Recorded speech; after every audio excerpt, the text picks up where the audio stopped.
할렐루야. 사랑하는 성도 여러분, 여러분의 삶의 동기는 무엇입니까? 여러분은 무엇을 위해 사십니까? 또 무엇을 목적으로 삼고 살아가십니까? 여러분의 원동력은 무엇입니까? 사람들은 나름 자기만의 삶의 원동력이 있는 것 같습니다. 지난 올림픽 보니까 운동선수들은 그런 세계 대회에서 입상하기 위해 노력하고, 우리 정치인들은 뉴스를 보면 정권을 획득하기 위해 노력하고, 기업가들은 이윤을 창출하기 위해서 그렇게 살아가더라고요. 원동력이 있습니다. 그러면 성도의 삶의 원동력은 무엇입니까? 과연 우리는 무엇을 쫓아 살아가는 겁니까? 저는 좀 최근 며칠 동안에 제가 이제 우리 교회 부임한 지 온 지가 한 2년, 만 2년이 이제 딱 되더라고요. 그래서 2년간의 지난 목회 사역들을 좀 돌아보는 시간을 가졌습니다. 제 삶을 좀 진지하게 돌아보는 시간을 갖게 되었어요. 그러니까 나를 향한 하나님의 뜻, 정말 우리 교회를 향한 하나님의 소중한 뜻이 무엇인지를 정말 겸허한 마음으로 묻고 기도하고 생각하는 시간을 가졌습니다. 그도 그런 것이 실은 이제 한국에서 이제 돌아오는 날 일정들 여러분 제가 간증했듯이 잘 마쳤잖아요. 3주 동안 모든 것들 가브리엘이 전화를 받아서 도와주고, 모든 사실 그거 외에도 제가 꼭 받아야 되는 서류들도 다 받았어요. 정말 FBI에서도 서류도 받고 국무부의 승인도 받고, 이렇게 제가 처리해야 될 행정적인 일들을 다 이렇게 받아서 너무 잘 끝났다 생각하고 이제 평안한 마음으로 공항에서 돌아오는데, 갑자기 이제 가족들과 배웅하는데 우리 둘째가 우리 그러지 않기로 약속했는데 길가에서 저를 보면서 막 우는 거예요. 소리를 내면서 엉엉 우는 거예요. 그래서 그래 계속 참고 있더니 감정이 폭발한 것 같아. 그래서 제가 얼른 달려갔습니다. 그 딸을 보는데 그 눈빛이 너무 애절해, 간절해, 막 눈으로 말하는 것 같아. 가지 말라고 하는 것 같아. 그래서 제가 얼른 꼭 껴안아 주었습니다. 꼭 껴안고 내년에 우리 보니까 괜찮다고, 딸 사랑한다고 이야기해주고, 이렇게 급히 빨리 가라고 이렇게 해서 재빨리 검색도로 이제 돌아왔습니다. 저도 눈시울이 붉어지더라고요. 그래서 한국 와서 이제 2주 동안은 이제 밀린 업무들이 있으니까 그것들 이제 다 이렇게 또 돌아보는데 시간을 바쁘게 보내고, 이제 제가 이제 지난주에 좀 정신이 드는 것 같습니다. 정신이 이제 들고 제 삶을 쭉 돌아보고, 또 가족들을 위해 기도하고 우리 교회를 또 기도하면서 하나님께서 깨달음을 주셨어요. 나는 왜 사는가? 성도는 무엇으로 사는가? 그런 생각들을 하게 되었어요. 그래서 오늘 설교는 실은 저를 향한 말씀이에요. 나에게 주는 말씀인데 틀림없이 우리 성도님들에게도 큰 유익이 있는 소중한 말씀이 될 줄로 믿습니다. 자, 오늘 함께 읽은 본문은, 저는 이 본문을 읽을 때마다 실은 감동이 되는데, 왜냐하면 오늘 읽은 본문 말씀은 제가 미국에서 8년 반 동안 사역하던, 개척하고 사역했던 교회 제가 마지막으로 한국에 떠나기 전에 행했던 설교였어요. 마지막으로 하나님 앞에 본문을 물었을 때 이 본문을 주셨어요. 그래서 이 본문이 참 저에게는 소중한데, 오늘 본문 말씀은 사도 바울이 그동안의 3차 전도 여행을 다 마무리하고 이제 본국 예루살렘으로 이제 돌아가는 찰나에 마지막으로 터키에 있는 그 밀레투스라는 그 항구에서 떠나기 직전에 에베소, 이게 밀레도는 이제 에베소랑 조금 남쪽에 떨어진 곳인데, 이곳에서 에베소 장로들을 불러서 설교하는 설교문입니다. 오늘 본문 말씀은. 사진을 잠깐 보면 밀레도가 어디냐? 그럼 여러분 보이십니까? 한번 보시죠. 자, 이 지중해인데 가운데 에베소가 보입니까? 예, 에베소가 보이죠. 에베소 바로 밑에 어디가 보입니까? 밀레도가 보입니다. 이렇게 보입니다. 그래서 제가 어제 저는 이제 애플을 쓰니까 애플 맵에 밀레투스 딱 치니까 저기 딱 뜨더라고요. 근데 작아요. 캡처한 게 잘 나요. 이즈미르라는 게 에베소예요. 이즈미르라는 게 에베소고, 그 밑에가 밀레투스인데, 그러니까 밀레도는 한 에베소, 이즈미르에서 남쪽으로 한 60km 떨어진 곳이에요. 제가 다음에 선교 여행 갈 때 제가 데리고 갈 거예요, 여러분. 기대하시길 바랍니다. 코로나만 끝나보십시오. 좀 갈 데 많아요 지금. 예, 국내든 해외든 우리 지구촌 교회 아니겠습니까? 예, 그래서 제가 지금 데리고 다 갈 테니까 뭐 지금은 뭐 이렇게 하고. 저 밀레도가 어떠냐면 이렇게 큰 원형 경기장, 몇천 명이 모이고 있는 그런 경기장도 아직 남아 있고 좀 유적지들이 조금 남아 있습니다. 자, 이 밀레도에서 이제 떠나기 직전에 저 위에 있는 에베소 교회에 있는 장로들을 부른 거예요. 에베소 교회는요, 사도 바울이 가장 큰 공을 들인 곳이잖아요. 두란노 서원이 있고 3년 동안 집중해서 말씀을 가르치는 곳이에요. 떠날라 그러니까 도저히 안 되겠나 봐. 그래서 안 되겠다. 자기는 시간이 없고 에베소로 다시 돌아갈 수는 없고 불렀어요. 급히 오라 그래. 그래서 장로들이 다 모였어요. 영적 지도자들, 동역자들이 다 불러놓고 마지막으로 남긴 메시지가 오늘 말씀입니다. 사람이 여러분 마지막으로 행동하는 게 가장 중요한 행동 아니겠습니까? 그러니까 오늘 사도 바울이 이렇게 하는 것은요, 자기가 생각하는, 이제 마지막으로 보는 사람한테 가장 중요하게 생각하는 것은 자신의 동역자들이었어요. 자신의 동역자, 교회 지도자들 든든히 세우고 격려하는 거, 이거 가장 소중한 거예요. 사람이 제일 중요하다는 것을 깨달았습니다. 특별히 오늘 바울은요, 자신의 모범을 다 이야기해요. 내가 어떻게 살았는지 알지? 내가 3년 동안 어떻게 뭔가했는지 너희들 다 봤지? 이러면서 모범을 이야기하면서 권면하는데, 이것은 여러분 사도 바울의 자기 자랑이 아니에요. 그냥 삶을 있는 그대로 나누는 거예요. 여러분, 설교자들이 가끔씩 자기 이야기를 할 때가 있죠. 저도 있고. 근데 뭔가 이야기를 할 때 여러분 자기 자랑으로 들으시면 안 돼. 그게 아니에요. 때로는 설교자들도 부족한 모습이 있어요. 때로는 모범이 되는 모습도 있습니다. 설교자의 삶 속에서 있는 그대로 말해주는 거예요. 그렇죠? 왜냐하면 설교가 뭡니까? 설교란 저와 여러분, 설교자와 회중이 인격 대 인격으로 만나는 거예요. 무슨 제가 기계적으로 말씀을 전하는 게 아니잖아요. 그래서 여러분들이 설교자의 삶을 알 필요는 있죠. 그래야 이렇게 더 공감이 되고 말씀을 더 깊이 있게 깨달을 수 있다고 생각합니다. 사도 바울이 그렇게 지금 설교하고 있는 거예요.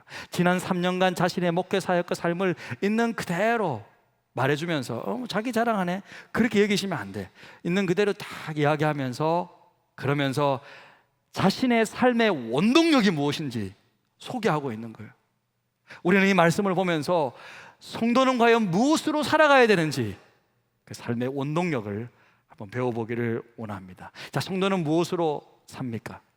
여러분 무엇으로 살아요? 우리는 사명으로 삽니다. 할렐루야. 우리는 사명으로 사는 거예요.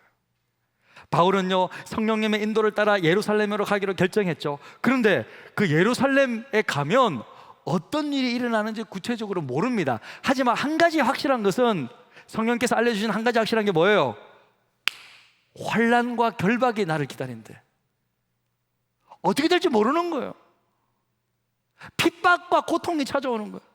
제 생각에는 좀 두려울 것 같아요. 그러면요, 여러분이 어떤 선교지로 간다, 선교 여행을 간다. 그런데 막 인간인 제가 권사님 그거 가면 위험할 텐데요, 죽을 각오하고 가셔야 돼요. 여러분 그래요 목사님?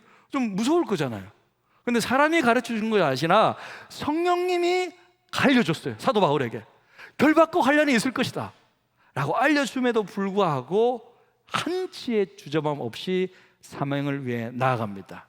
어떻게 해요? 고백하는 거 한번 들어보십시오. 사도 바울의 느낌을 한번 들어보십시오. 내가 달려갈 길과 주 예수께 받은 사명, 곧 하나님의 은혜의 복음을 증거하는 일을 마치려 하면은 나의 생명조차 조금도 귀한 것으로 여기지 아니하노라. 여러분, 사도 바울의 비장함이 느껴지십니까? 바울은 사명으로 살았습니다. 성도는 어떻게 삽니까? 마찬가지죠. 우리는 사명으로 삽니다. 여러분, 사명이 있다는 것은 감사한 것입니다. 사명을 주신 하나님이 나를 믿고 계시다는 거잖아요. 나를 믿고 맡겨주신 거잖아요. 감사한 거죠. 안타깝게도 여러분, 사명 없는 사역자들이 있어요. 보면 사명 없는 성도가 있습니다. 안타까운 거예요. 하지만 내가 받은 사명이 뭔지 알고 그 사명을 위해 살아가는 것은 영광이죠. 축복이죠. 주께서 나에게 이걸 맡겨주셨다고. 직분 주셔서 감사합니다. 사명 주셔서 감사합니다. 감사하는 거예요. 영광스러운 일입니다. 여러분, 항공모함이 얼마나 큰 줄 아십니까? 여러분, 항공모함 직접 보셨습니까? 제가 또 이거 자랑이 될 수 있는데, 저는 미국에 살다 보니까 항공모함을 자주 보았습니다. 실제로 퇴역한 항공모함 올라가기도 했어요. 예? 돈 내고 올라갔어요. 와, 올라갔어요. 그 가판대 위에 올라가 보니까요, 진짜 크더라고요. 끝이 안 보여. 항공 바닥, 이게 배 끝이 안 보여. 운동장 3배만한 크기예요. 근데 여러분, 이 항공모함이 어떻게 움직이는 줄 압니까? 항공모함의 연료가 뭔지 아십니까? 자, 이렇게 물어보니까 일부 예배 때 어떤 분이 경유 막 휘발립니까 하니까 경유 막 그러더라고요. 물론 예전에는 경유로도 뭐 넣었겠죠. 경항공모함 초창기 처음 생겼을 때 뭐. 그런데 지금은 경유 쓰지 않습니다. LPG 쓰지 않습니다. 휘발유 쓰지 않습니다. 항공모함의 원료는요, 원자력이에요. 원자력. 핵 에너지예요. 핵 원료예요. 그래서 이 항공모함 핵 원료를 한번 이렇게 장착하고 이렇게 가면요, 20-30년 동안은 재보충 안 해줘도 돼요. 그냥 작전을 수행할 수 있어요. 바다 위를 그냥 떠다닐 수 있습니다. 여러분, 성도가 20-30년 동안 열정적으로 달려갈 수 있는 에너지가 무엇입니까? 사명인 줄로 믿습니다. 우리의 핵 연료는 사명이에요. 왜 믿음 생활 하다가 왜 신앙생활 그만둬요? 사명이 없어서 그렇습니다. 몸 좀 아프고 힘들면 교회 안 나와. 왜 그래요? 사명이 없어서 그래요. 예? 왜 열정이 사라집니까? 사명을 잊어버린 거예요. 사명이 있으면 갈 수 있습니다. 할렐루야. 몸 부서져도 사명이 있으면 나옵니다. 사명이 있으면 어떤 어려움도 견딜 수 있는 거예요. 사도 바울은 복음 전파 사명을 위해서 자신의 생명 바치는 것 조금도 아깝지 않다고 말했어요. 이것은요, 자기 생명이 소중하지 않다, 자기 인생 중요하지 않다, 이런 의미가 아닙니다. 이것이 가능한 이유는요, 여러분, 자기의 생명까지도 바칠 수 있는 그것은 뭘까요? 여러분, 그게 뭐냐면요, 생명의 주인을 만났기 때문입니다. 내 생명을 주신 주인을 만난 거예요. 그리고 그분의 목소리를 들은 거예요. 그분께 명령을 받은 거예요. 그분께 명령을 하달받았기 때문에 생명 걸 수 있는 거죠. 할렐루야. 내 생명을 책임지시는 분인데, 내 생명을 끝까지 인도하시는 분인데, 모든 생명의 주인이신데, 그 주님의 명을 받들고 살아가는 것인데 당연히 드릴 수 있죠. 그래서 바울은 어떠한 어려움 속에서도 자신의 사명을 포기하지 않습니다. 바울이 여러분 어떤 어려움 가졌습니까? 고린도후서에 보면요, 자기가 어떤 어려움 가졌는지요, 또 자기 이야기를 쭉 해준 적이 있어요. 보니까요, 이렇게 말해요. 내가 수고를 넘치도록 하고, 옥에 갇히기도 더 많이 하고, 매도 수없이 맞고, 여러 번 죽을 뻔하였으니 유대인들에게 40에서 하나 감한 매를 5번 맞았대.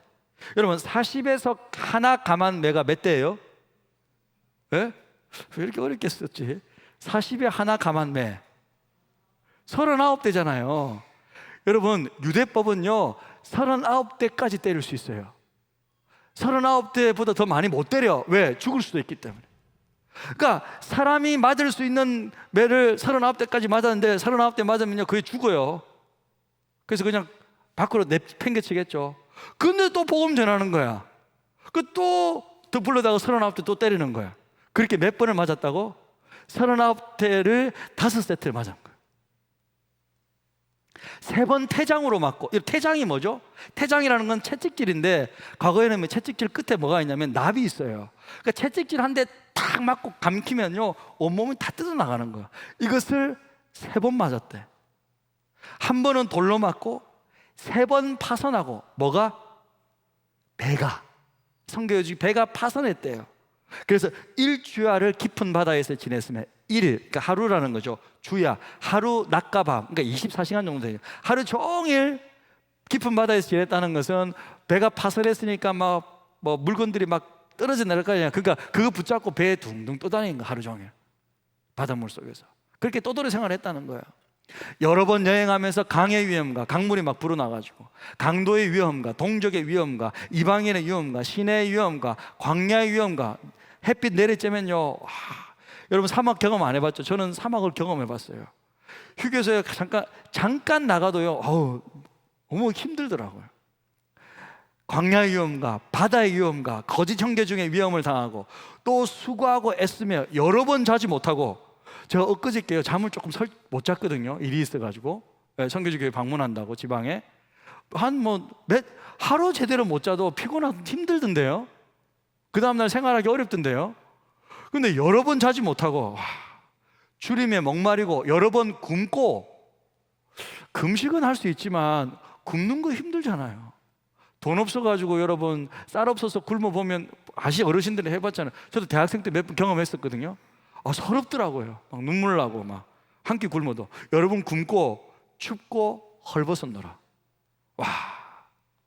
자, 이런 일을 여러분 선교지에 가서 한번 당해본다고 해보십시오.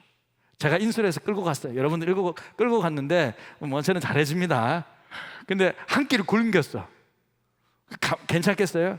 밥도 안 주고 말이야, 일만 시키고 말이야, 젊은 목사 말이야, 괜히 따라왔다 내가. 그냥 잠 한 번 제대로 못 잤다, 잠도 안 자고 말이야. 우리 성도님들은 아무도 그런 사람 없겠죠. 근데 저 그런 사람들 많이 봤거든요. 네? 이 중에서 한 가지만 당하더라도 또 선교하러 가시겠어요? 저는요 선교지를 많이 가본 적은 없지만 그래도 이제 가끔씩은 이제 갔었거든요. 그래서 제가 가본 것 중에서 가장 힘들었던 데가 멕시코. 우리 이제 미국에서는 인디안 레저베이션 구역, 우리 인디안들에게 선교하든지 남미에 있는 멕시코인들에게 선교하든지 노숙자들 정말 지역에 가서 선교하든지 이렇게 주로 하는데, 제가 가장 힘들었던 데가 멕시코로 간 거예요. 남미. 비행기를 2번 타고 이렇게 갔었는데요, 산 꼭대기였어요. 완전히 꼴짝인데, 이제 현지인들이 음식을 주는데 우리 왔다고, 그 꼴띠아라고 그 멕시코 사람들이 먹는 게 있어요. 이렇게 넓은 빵인데 그 옥수수와 밀가루로 만든 이렇게 빵인데, 거기에 이제 타코라고 야채 같은 거 싸가지고 먹는 거예요. 그런 빵이에요. 그 꼴띠아를 주는데 꼴띠아가 하얀색이거든요. 근데 가만히 보면 꼴띠아가 검은색인 거야. 왜 꼴띠아가 검은색이지? 보니까 파리가 다 붙어 있었던 거였어. 그리고 그 파리 붙은 것이 이렇게 하면서 저한테 이렇게 하나에게 해서 저한테 손으로 주시는데, 그걸 받았는데 받는 중에도 파리가 계속 붙어 있는 거예요. 그걸 먹어야 돼 이제. 보통 우리가 파리는 이제 이렇게 하면 파리가 도망가잖아요. 예. 한국 파리는 겁이 많아요. 근데 선교지 파리는요 담대해요. 이렇게 해도 안 도망가. 이렇게 손에 막 팍팍 쳐더라도 하면서 또 다시 와요. 진짜 이렇게 뜯어갖고 먹는데 제 입까지 따라오는 것 같아요. 힘들더라고 그거 먹는데. 근데 안 먹을 수는 없고, 그래서 주는데 그거를 제가 먹었어요. 델리셔스 하면서 이렇게 오버하면서 먹었어요. 그리고 이제 좀 땀이 너무 많이 나니까요 씻기는 해야 되는데, 이제 씻으려고 이제 가보니까, 제가 이제 선교 보내고 이제 혼자 씻으려고 이렇게 가가지고 이제 보니까 물이 없어가지고요 기름통 같은데 물을 이렇게 받아 넣거든요. 씻으려고 이렇게 갔어요. 가서 보니까 물이 있긴 있는데 물이 뭐 하얀색이 막 떠돌아 다니는 거예요. 이 물이 뭐지? 산속에는 이런 물인가 해서 한 바가지 딱 뜯어보니까 모기가 알을 너무 많이 까가지고 모기알로 막 물이 다 덮여져 있는 거예요. 도저히 못 씻겠어요. 이거 도저히 세수도 못할 것 같아. 예? 근데 이 선교 대원들에게 이 물로 이제 샤워하고 씻어야 되는데, 이거 도저히 보여주면 안 되겠다 싶어가지고 다 밤에 씻겠어요. 밤에는 안 보이더라고 하나도. 예, 그러니까 막 밤에 이제 씻기고 뭐 등물도 하고 머리도 감기고 물을 부어주는데, 목사님 한 바가지 더 부어주십시오. 에라 그래. 그 목이 참. 자는데요 시멘트 바닥에 그냥 이제 침낭 하나 깔아놓고 자는데, 여름인데도 밑에서 찬기가 올라와 가지고요 너무 추운 거예요. 막 등골이 오싹하고. 그래서 자다가 몇 번씩이나 깼어요. 와, 이렇게 잘 먹지 못하고 잘 씻지 못하고 잘 자지 못하고 이렇게 일주일을 보내니까요, 내 마음속에 일어나는 거, 와, 나는 선교 못 하겠다, 나는 선교사 못 하겠다, 막 그런 마음이 막 들더라고요. 네. 물론 그럼에도 불구하고 또 가기는 했어요. 또 다음번에 가기는 했지만, 그런데 만약에 여러분, 제가 여기까지는 괜찮은데 현지인들이 와가지고 내가 복음 전한다고 나를 구타했다? 내가 매를 맞았다?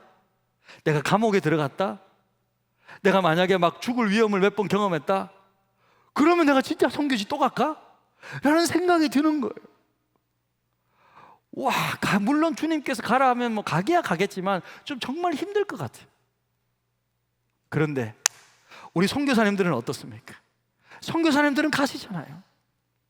지금 우리 한충렬 선교사님 잠깐 들어와 계시지만, 우리 한충렬 선교사님 어떻습니까? 미얀마에 선교하다가 너무 힘드셔서 그러신지 신장 기능이 다 끝났잖아요. 2개 다 이제 기능이 뭐 이제 다 안 돼가지고 우리 선교사님 아들이 이식해줬어요. 하나 떼줬어요. 신장 하나 떼가지고, 아시잖아요 여러분. 그걸로 이제 신장 하나 다시고 다시 이제 건강 회복하고 미얀마로 또 가셨잖아요. 근데 이제 코로나가 너무 심해지니까 혹시라도 코로나 걸리면 이제 지금 그런 몸에서 그렇게 하면 큰일 나잖아요. 그래서 이제 급히 또 한국에 오셨는데, 알고 보니까 확인해 보니까 양성이 나온 거예요, 그 선교사님이. 근데 다행히도 증상이 없어가지고 우리 하나님께서 지켜주신 줄로 믿습니다. 지금 회복하고 계시고 아마 지금 건강하게 계세요. 여러분 기도해 주시면 감사하겠습니다. 근데 이분은 또 회복되고 또 잠잠해지면 또 가실 거예요. 선교사님은 왜 갑니까? 사도 바울 죽을 줄 알면서 왜 갑니까? 왜 가요? 사명 때문입니다. 할렐루야. 사명 때문이죠. 사명 때문에 가는 거죠. 생명을 무릅쓰고 복음 전하는 모습을 보면요, 대단하다는 생각이 듭니다. 하지만 여러분, 어떤 관점에서 생각해 보면 내 생명을 걸고 내 인생을 걸고 할 수 있는 일이 있다는 것은요, 또 축복 아니겠어요 여러분? 내 생명을 걸고 할 수 있는 일이 나는 없다, 그런 사명이 없다, 그런 비전이 없다, 내 생명이 더 중요하고 내 인생이 제일 중요하다. 여러분, 그것은 생명의 주인을 진짜 만났는지 한번 점검해 볼 필요가 있다고 생각해요. 생명의 주인을 정말 만났다면, 내 생명을 붙잡고 계시는 분이 하나님이라는 것을 정말 알았다면, 저와 여러분에게 부탁하시면 뭐든 못하겠습니까? 저는 여러분 할 수 있다고 믿습니다. 아멘이 약하네. 여러분 할 수 있는 줄로 믿습니다. 여러분, 예수님께서 제자들에게 복음 전도의 사명 주셨잖아요. 마태복음 28장 19절에 보면 너희는 가서 모든 족속으로 제자를 삼으라고 하셨잖아요. 근데 여러분, 이 제자들, 이 사명이요, 뭐 특별한 사람입니까? 제자들이? 예? 뭐 공부 잘하는 사람이에요? 엘리트들이에요? 막 정말 특수훈련을 받은 사람들이에요? 그런 사람 아니에요. 평범한 어촌 마을이에요. 어부들이에요. 대부분 평범한 사람들이에요. 여러분, 그 사람들이 그냥 말씀을 믿었어요. 예수님의 말씀을 있는 그대로 믿었어요. 가르침을 있는 그대로 받았어요. 그리고 따르기로 결단했기 때문에 제자들이 된 거예요. 여러분, 누가 사명을 감당합니까? 누가 사명자입니까? 특별한 사람이 아니에요. 사명자는 누구냐면 서울시 관악구 봉천동에 있는 지나가는 아줌마들이에요. 아저씨, 그런 평범한 사람, 할아버지, 할머니, 이런 분들이 사명자 되는 거예요. 할렐루야.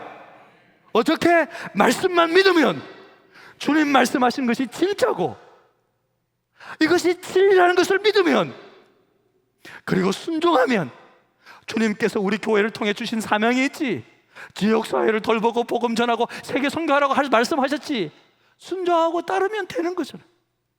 그럼 우리도 지역사회의 역사의 주인공이 될 수 있다는 거. 할렐루야. 제가 금요일날 엊그저께 용남교회라는 곳을 갔어요. 시골에 있는 평범한 교회예요 여러분. 근데 와, 여러분, 제가 다음에 한번 데리고 가고 싶은데요, 거기 가보니까요, 하나님의 살아계심을 그냥 느끼겠더라고요.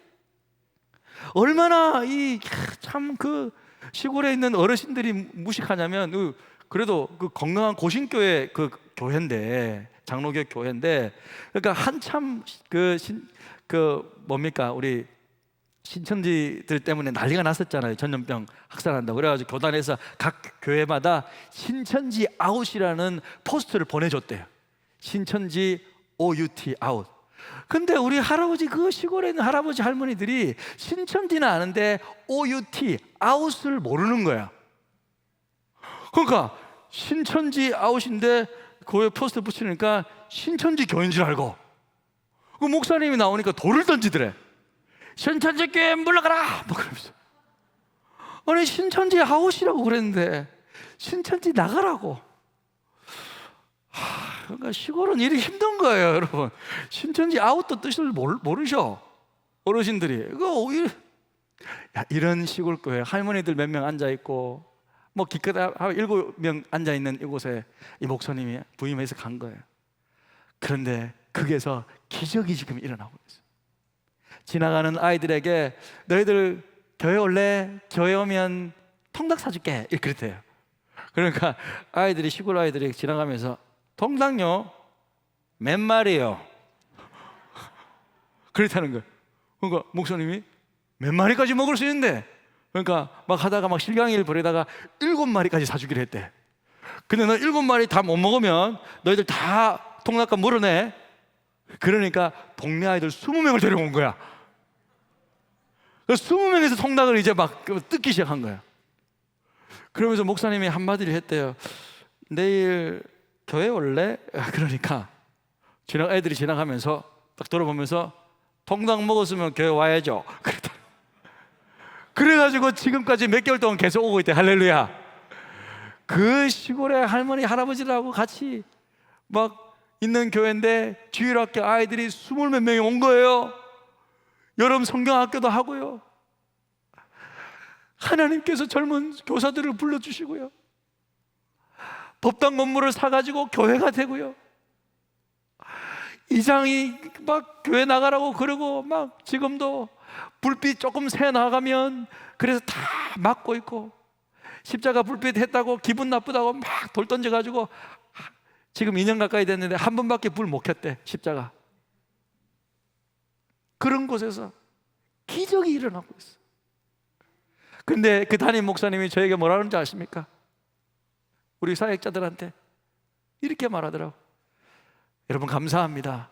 지구촌 순복음교회에서 올해부터 보내주는 성교비로 우리 교회 이제 에어컨도 틀고 전기세도 내고 수도세도 내면서 이렇게 운영하고 있습니다. 이렇게 말하더라고.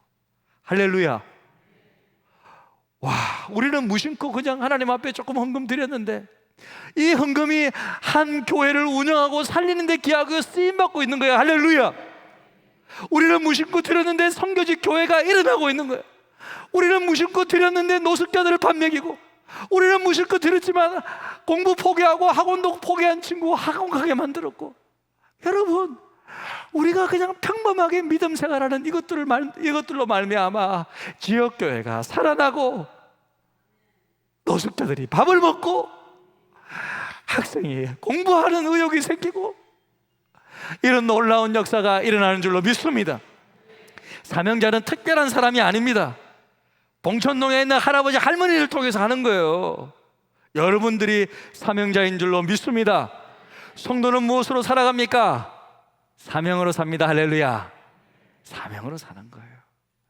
여러분, 제가 그리고 이제 이번 3번은 금방 이제 빨리빨리 말씀드릴게요. 또 우리는 어떻게 살아요? 말씀으로 사는 거죠. 성도는 말씀으로 사는 겁니다. 사명이 우리 존재의 목적이라면요, 말씀은요 날마다 우리 삶의 에너지는 거예요. 쉽게 말해 말씀은 밥이에요. 우리 육체에 밥 안 먹으면 안 되잖아요. 밥을 그냥 찾잖아요. 본능적으로 찾잖아요. 우리의 영도 영적인 말씀인 밥인 말씀을 먹어야 돼요.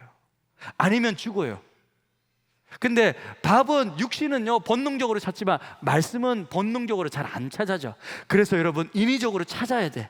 그래서 목사에게 이렇게 좀 단소리도 좀 들어야 돼. 솔직히 말씀 먹자고. 우리의 영이 말씀 먹지 않으면 우리 점점 죽게 되는 거예요. 기도하기 싫게 되고요, 예배드리지 않게 되고요, 사명자로 살아가는 게 힘들어집니다. 그래서 예수님께서 뭐라 그랬습니까? 예수께서 대답하여 이르시되, 마태복음 4장 4절 같이 읽어볼까요? 예수께서 대답하여 이르시되 기록되었을 때 사람이 떡으로만 살 것이 아니요 하나님의 입으로부터 나오는 모든 말씀으로 살 것이라 하였으니라 하시니. 우리 예수님께서 사람이 밥만 먹고 사는 거 아니다, 말씀 먹어야 된다, 그래야 산다라고 말씀하셨어요. 우리는 영적인 존재이기 때문에, 영적인 존재는 짐승과 달라요. 짐승은 밥만 먹고 살 수 있지만 영적인 우리는 하나님의 영의 양식은 말씀을 먹고 살아가야 되는 줄로 믿습니다. 이걸 받아야 돼요. 그래서 바울은요, 오늘 교회 리더들에게 이렇게 부탁합니다. 20장 32절에 보니까 지금 내가 너희를 주와 및 그 은혜의 말씀께 부탁하노니 그 말씀이 너희를 능히 든든히 세운다. 말씀께 부탁한다. 그 너희 든든히 세운다. 바울은 떠나면서 주의 말씀에게 그들을 부탁했어요. 여러분, 우리가 어디 갈 때, 어디 뭐 출장을 가거나 어디 여행을 가거나 우리 자녀들을 못 데려갈 때, 그럼 어떻게 해요? 친한 분한테, 믿을 만한 사람한테 맡겨놓고 부탁하고 가잖아요. 예? 부탁하고 가잖아요.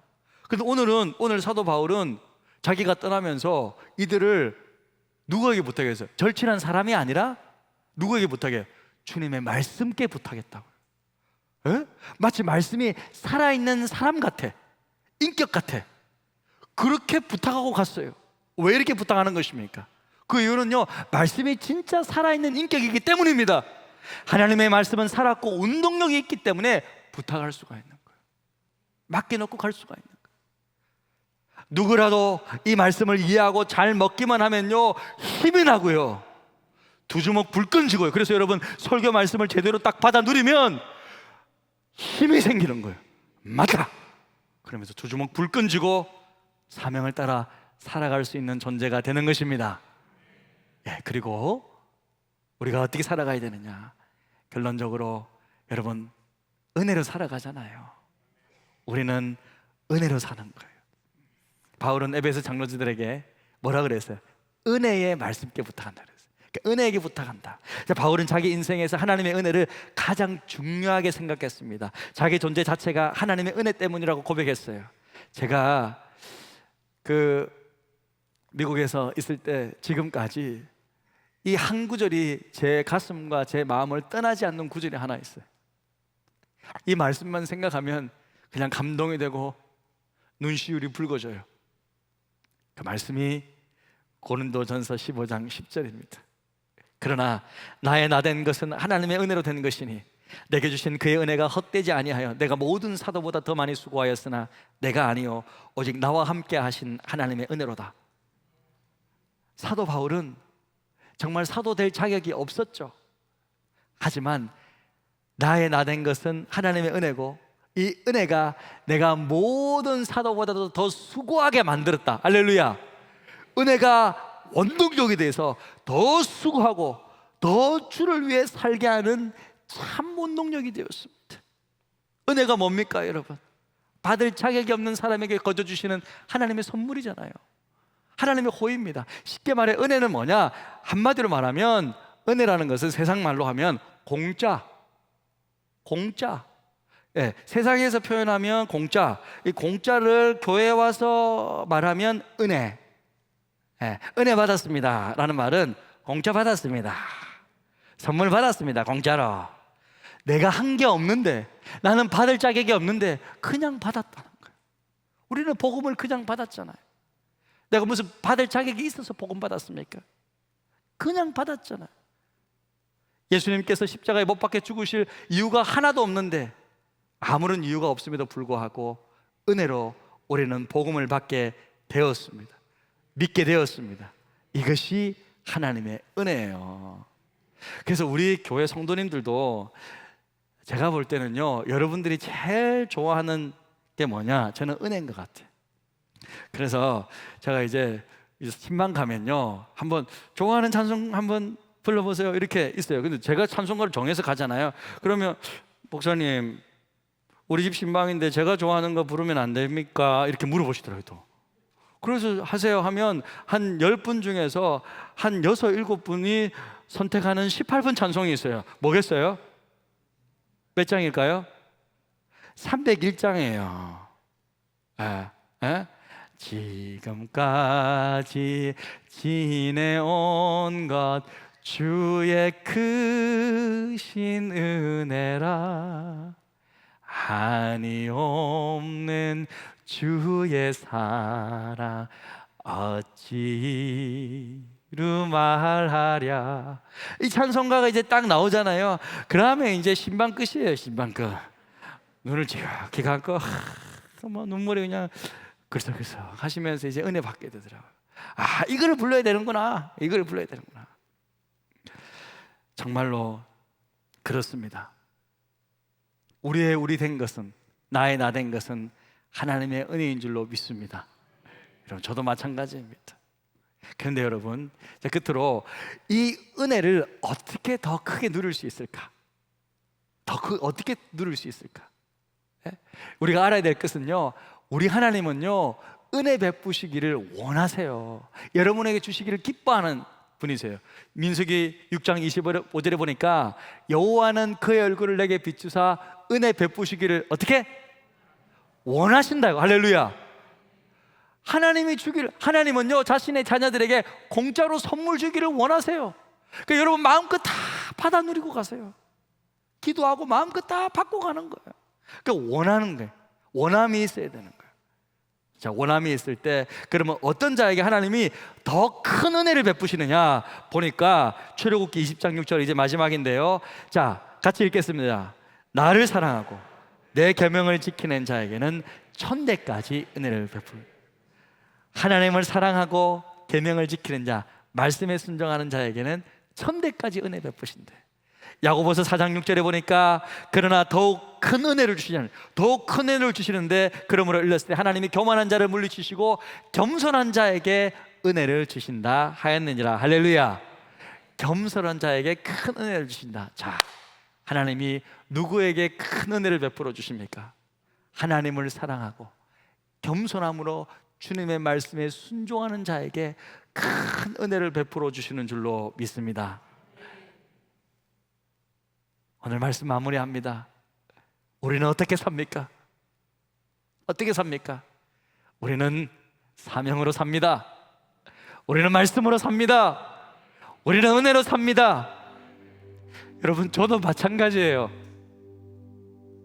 제가 왜 살겠어요? 무엇을 위해 살겠어요? 무슨 부귀 영화를 누릴 거라고 살겠습니까? 사명으로 사는 거죠.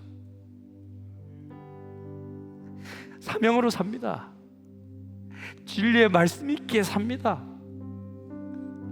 베푸신 은혜가 너무 크기에 이 은혜가 헛되이 돌아가지 않기 위해 삽니다. 우리 성도님들도 그런 줄로 믿습니다. 우리에게 베푸신 사명이 있기에 우리 할 일이 있습니다. 여러분, 우리 할 일이 있습니다. 저와 여러분에게는 반드시 할 일이 있다. 우리 지구촌 순복음교회는 우리가 해야 될 일이 있습니다. 우리는 이 일을 할 겁니다. 말씀 붙잡고 살아가는 여러분들 되시기를 축복합니다.